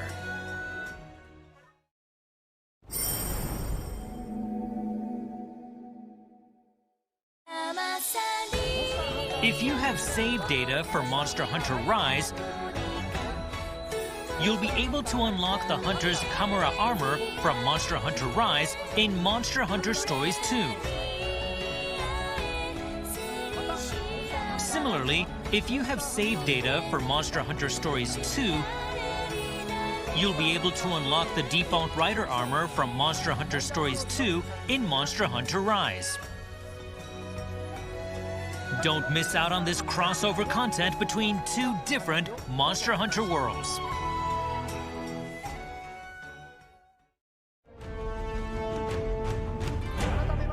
To reiterate, Monster Hunter Stories 2 Wings of Ruin will release on July 9th.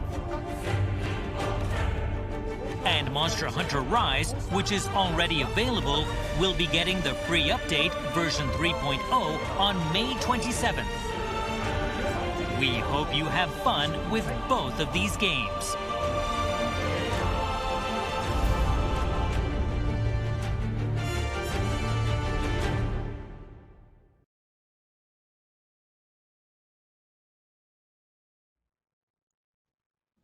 Hello and welcome to IGN's Monster Hunter Digital Event Post-Show, all part of IGN's Summer of Gaming.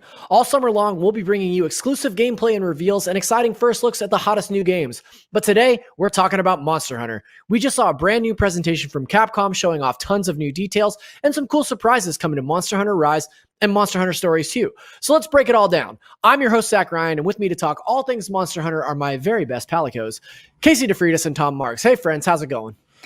Good. I appreciate the title of Palico. Hello. That's right. Hello. Guys, we just saw a very cool Monster Hunter presentation, and I want to get right into the good stuff. So let's start with Monster Hunter Stories 2. Casey, you reviewed the original Monster Hunter Stories for IGN. You gave it an 8.9, which on our scale means great 0.9. What's got you so excited about Monster Hunter Stories 2? Just for the record, if we were going off of the new IGN system where there are no points, I would have rounded up to a 9. Mhm. I throwing mean, that you're out already there. right there. I Yeah. get it. Yeah. It's almost there. But anyway, I'm excited about Monster Hunter Stories 2 for a whole bunch of reasons, and they actually got into detail about one of the things I loved about Monster Hunter Stories so much, which is the rite of channeling. And it's kind of like a deeper RPG mechanic. You don't really need to mess with that much to play Monster Hunter Stories, but I really liked doing it. But basically what this is like every single monstie that you get, so monster bestie, your monstie, yeah, your best friend monstie. Each of those have 9 possible gene slots whenever you hatch an egg. And so it kind of gives you a reason to get more monsters, as many monsters as possible, because then you can take those genes and give them to a different monstie. So you can make really cool combinations. Like you can get a Rathalos and give it a bunch of ice type moves from like Lugombi, for example, and then it can use Snowball, and if you get its ice attack up enough, it actually will even slightly change colors and turn into like an ice type. At least that's how it worked in Monster Hunter Stories, but there are some changes in Monster Hunter Stories 2 that I am very excited about. So in the original Monster Hunter Stories, you see that the 9 grid, you're like if you had a top left gene, you can only replace the other gene on the other monster in the top left as well, but it looks like in Monster Hunter Stories 2, you can move that gene to anywhere that you want, which will open up a lot more possibilities, and you can also stack genes to upgrade them, which I believe is new. I could be wrong. I'm pretty sure that's new though. So it looks like it just is going to open up even more options than there were in the original one, and I love this mechanic. More customization is always a good thing, I think. Yeah, Tom, you didn't get a chance to play Monster Hunter Stories back when it came out on the 3DS. Did today's presentation convince you to jump in with the sequel? Are there things that you saw today that you're excited about? Yeah, I mean, I was already looking forward to this game. I just kind of missed it on 3DS, the first one. It wasn't really like a conscious sort of avoiding it or anything. This looks really cool, though. I'm excited by the idea. One of the things that I really love about Monster Hunter through World and Rise and that sort of those previous games is the world, the universe, the monsters as characters is like they're very like alive and evocative, and it's a great world, and I'm excited to kind of explore that from a different point of view, from like this more story driven point of view with completely different systems where you're befriending monsters rather than just murdering them. Although this rite of channeling thing does get me very nervous about how sacrificial it is. Let's just put it that way. You're not wrong. But I think it's just a really cool kind of spin-off take on a universe that I already really, really like. And so this presentation, I was already pretty into it, and this presentation really got all the stuff that Casey talked about really got me in the door even more of like, oh, this seems like it's going to be like a really cool RPG on top of like just the other sort of take on Monster Hunter that already has me interested. Yeah, as a new Monster Hunter convert, I think that the interesting thing for me is that it is at the same time so distinctly Monster Hunter and then also something so different. So I don't know. I'm excited to jump in and check this one out as well. Casey, you're IGN's Monster Hunter expert. What kind of deep cut Easter eggs did you see in this trailer that will get super fans really excited for Stories 2?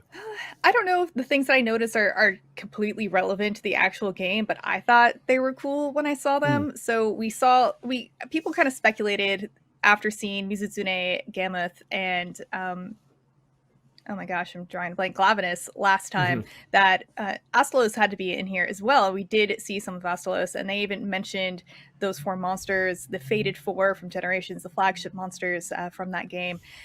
You'd be able to transfer over their moves. I don't know if that will do anything specific when you do the Rite of Channeling with all 4 of those monsters, but I guess we'll have to wait and see. I think that'll be pretty neat. We also saw the return of Lavinia and Frostfang, which were really cool characters from the original game.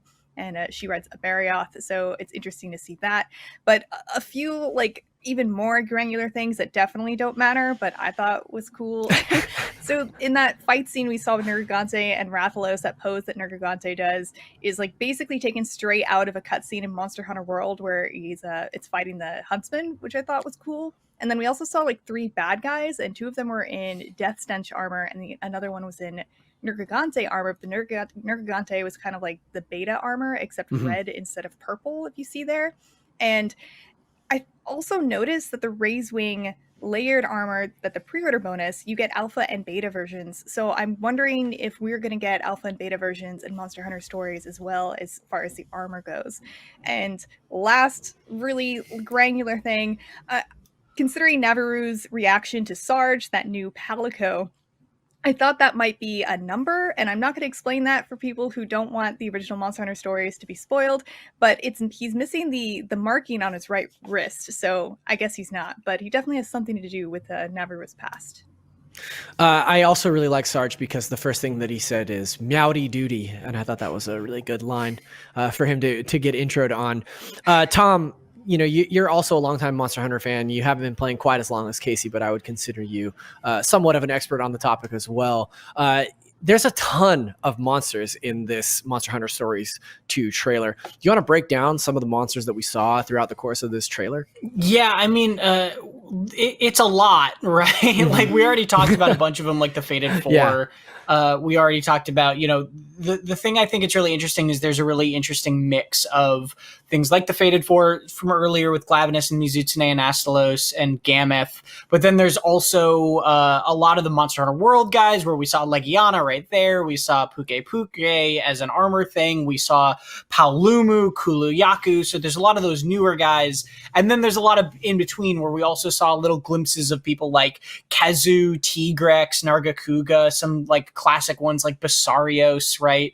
There was this sort of like wheel for the rite of channeling part that they showed, and there's just like, you know, dozens of monsters around there. And if you see even in the menu when they were on Lagombi, in the top left-ish corner, I think, of that little book page, Lagombi is listed as like number 5, like 51, right? So there's going to be just dozens of monsters, it seems, that you can find and mix and match and train up and do all that sort of thing with. It really was like this presentation was really dense with monsters that they were showing.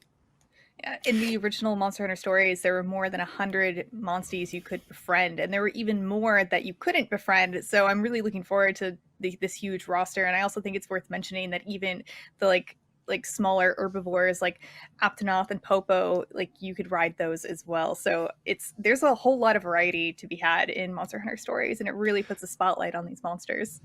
So as an uninitiated Monster Hunter fan, you're telling me that the original game had 100 of these monsties and that this new game might actually have more? I think it might. I mean, it almost has to, right? It's got to do something even more than the last one. That's an easy crazy. place to go. Yeah, that seems really insane to me. But I'm looking forward to playing it. We do have to take a quick break, but that should give our viewers plenty of time to sharpen your swords and grab a large, tasty lump of roast meat, because we're headed back into battle for more Monster Hunter presentation post-show right after this. Stick around.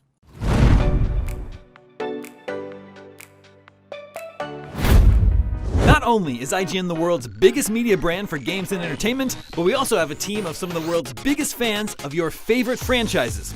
From breaking news and exclusives, never-before-seen looks at movies and games, to reviews, let's plays, and live streams, IGN brings you all the coverage you need, no matter where you are.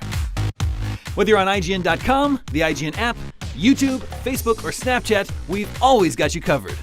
IGN, the #1 source for all games and entertainment fans worldwide.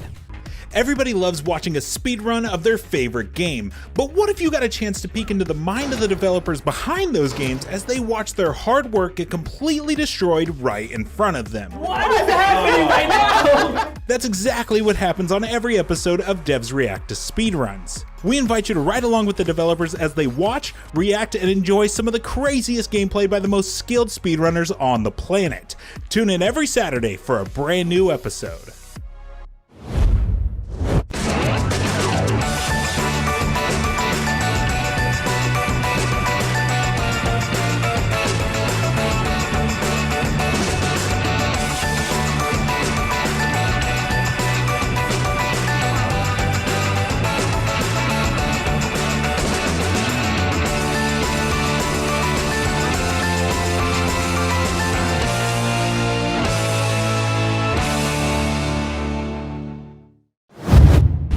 In a world with non-stop news about Marvel, DC, Star Wars, you need a show with accurate reporting, hard-hitting commentary, and me, Akeem Lawanson, host of IGN's news show, The Fix Entertainment. Whether it's the latest superhero scoop, film fiasco, or anime announcement, I'll be here covering all the breaking movie, TV, and streaming news that matters most to you. Make sure to catch the Fix Entertainment on IGN for your fix of entertainment news.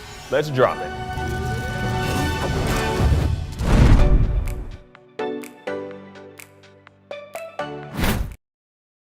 Welcome back to IGN's Monster Hunter Presentation Post Show, part of IGN Summer of Gaming. I'm Zach Ryan along Casey DeFreitas and Tom Marks, and let's get right back into it. We've all been playing a lot of Monster Hunter Rise this year, so we're stoked when any new monsters are coming to Kimura.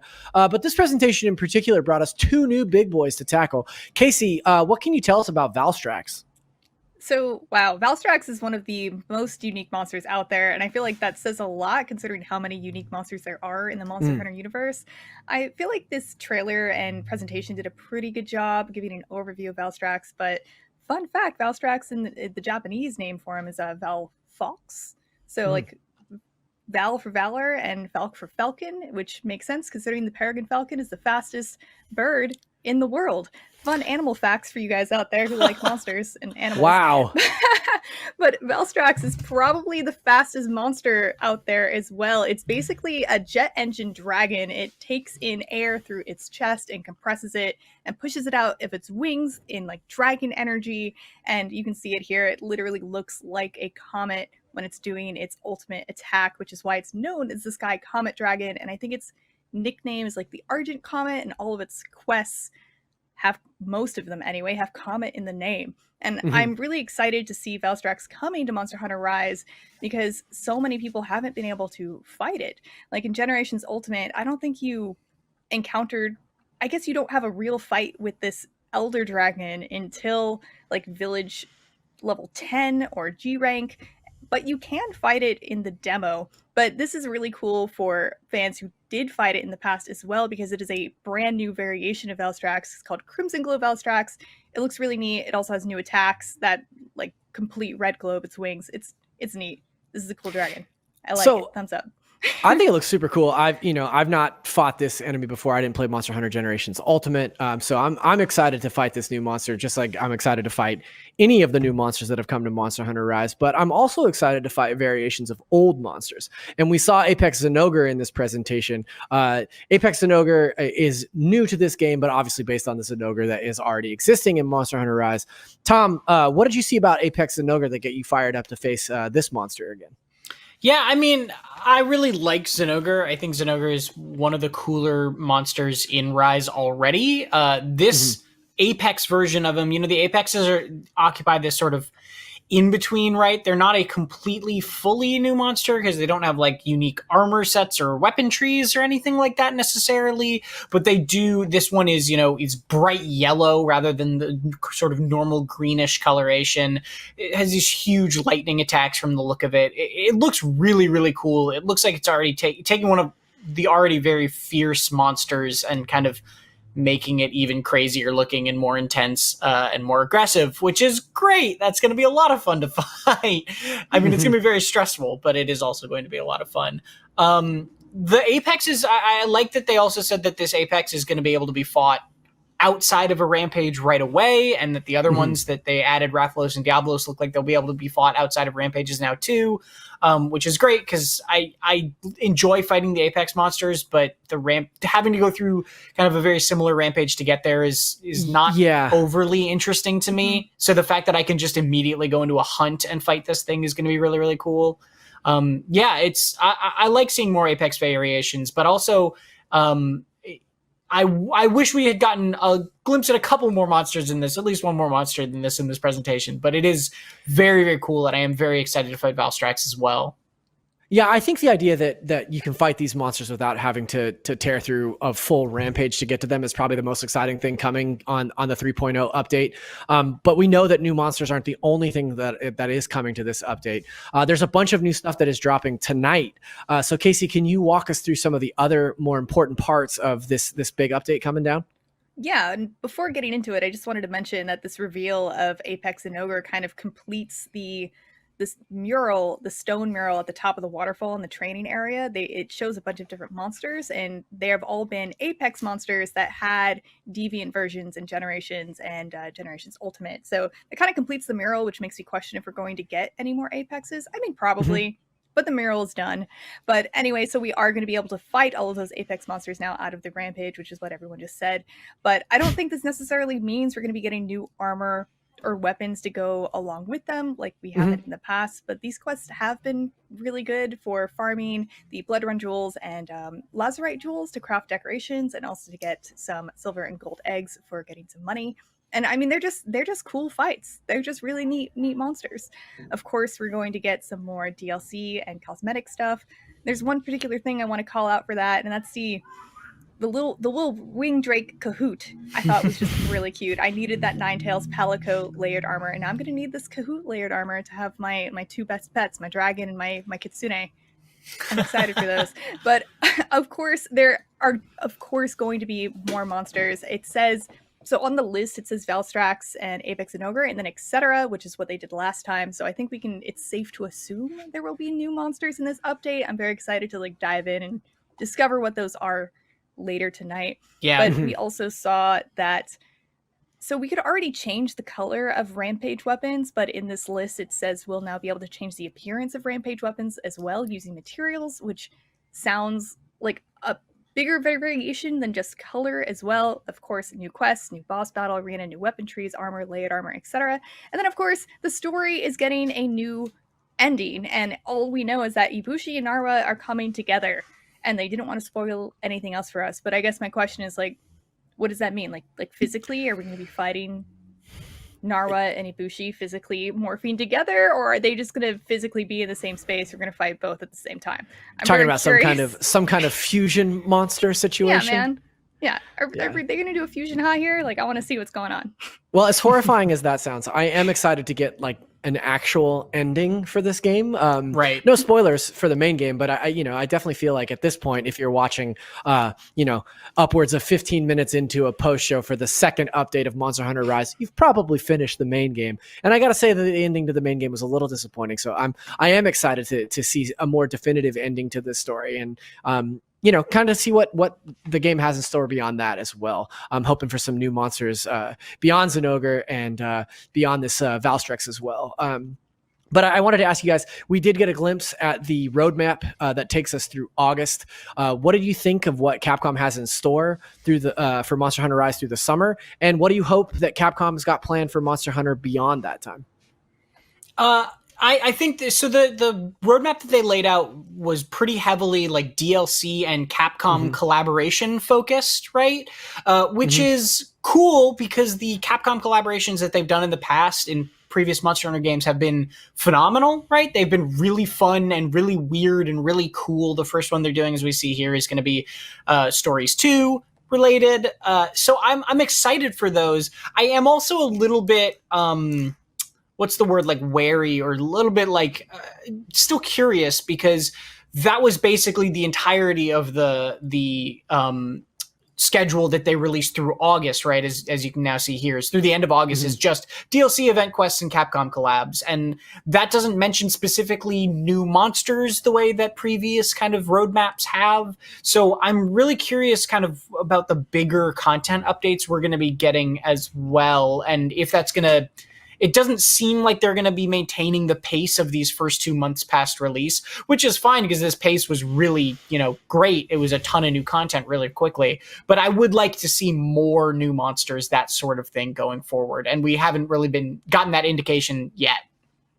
Yeah. And I think we're all hoping for some kind of major expansion or pseudo sequel in the same way that Monster Hunter World had Iceborne, right? Right. I think that, traditionally Capcom has, well, I say traditionally, but I guess it's just been for the last couple of games, where they kind of release a definitive edition or an additional, major expansion to a Monster Hunter game. And I think we're all hoping for that as well. Yeah, Casey? I think that's pretty much been the case for all previous Monster Hunter games. I think we in the US kind of experience it differently up until World, and because they would come out with the base game and then come out with the expansion, and then we would get that game with the expansion with G rank already in place a lot of the times, at least after try anyway. So I think we can almost guarantee that we will be getting something like Master Rank or G rank, some sort of expansion with Rise. And I think just because internet is more readily available, it's going to be something more like Iceborne rather than repackaged as a totally new game like Generations Ultimate versus Generations. That's a great point. Unfortunately, we are all out of time, so we got to wrap it up. But I want to thank Casey and Tom for joining me today. And that, like I said, that wraps up our Monster Hunter post show. But IGN Summer of Gaming is just getting started. All summer long, IGN will be bringing you tons of gaming news, exclusive reveals, and so much more. Join us tomorrow for our coverage of Sony's State of Play Horizon Forbidden West presentation. Then on June 10th, we dive deep into Jeff Keighley's Summer Games Fest with over a dozen world premieres. And after that, the IGN Expo heats up with tons of brand new gameplay and in-depth interviews for the coolest games on Earth. Oh, and there's also this little thing called E3 that we'll be covering every press conference and break down some of the biggest news in the industry. IGN Summer of Gaming is here all summer long, so catch us on YouTube, IGN, your smart TVs, pretty much anywhere you can think of. Thanks for watching, and we'll see you right here on IGN.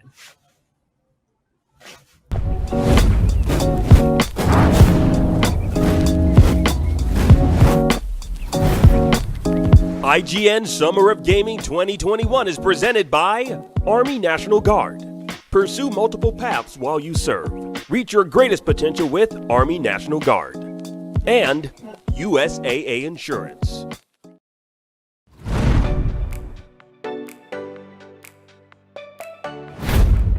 Not only is IGN the world's biggest media brand for games and entertainment, but we also have a team of some of the world's biggest fans of your favorite franchises.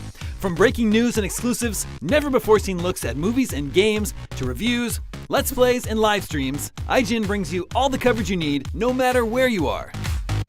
Whether you're on IGN.com, the IGN app, YouTube, Facebook, or Snapchat, we've always got you covered. IGN, the #1 source for all games and entertainment fans worldwide.